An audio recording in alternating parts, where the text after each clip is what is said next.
Кристијан Пеев, студент на економија и примерената математика и статистика на Макалестер коледж во Минесота, Америка и штитеник од СОС детско село Скопје.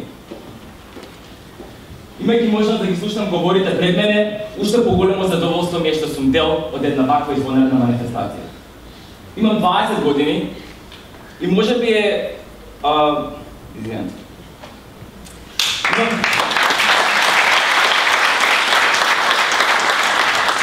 Имам 20 години и можеби уште рано да го анализирам мојот живот. Но сметам дека со споделување на дел од мојата приказна, барем неколкумина од вас ќе бидете охрабрени да го пронајдете својот пат и да преземете одговорност за својот живот.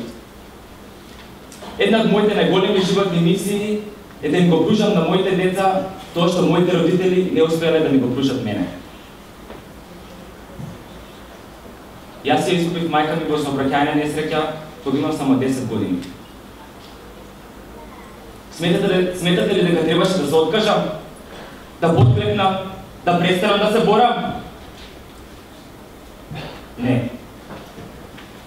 Може ли да замислите каков беше периодот после нејзината смрт? Зборот тежок не опишува доволно. Не сакам тоа да му се случи на ниедно дете во светот. Тој период остави длабоки рани и целосно ми го промени животот. Имав среќа во мојата животна несреќа и за мене продолжи да се грижи СОС детско село Скопје.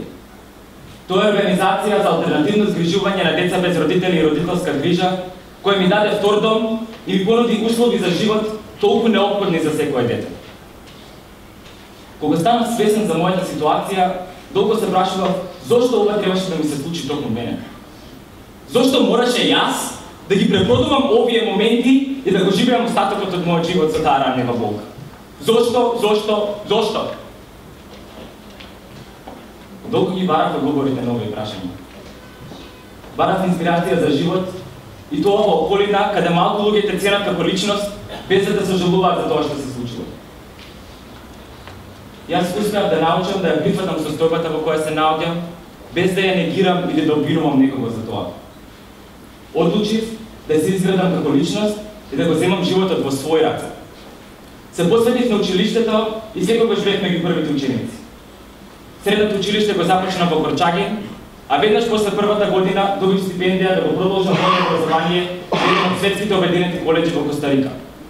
Таму се запознав со луѓе од цел свет, се стекнав со знаење и искуства на кои не би ни помислил претходно. Во потрега по уште подобро образование, а секако со тоа и кон подобра иднина, успеав да добијам стипендија и на студии во Америка, каде сега сум втора година. Не беше лесно да ги пребродам пречките.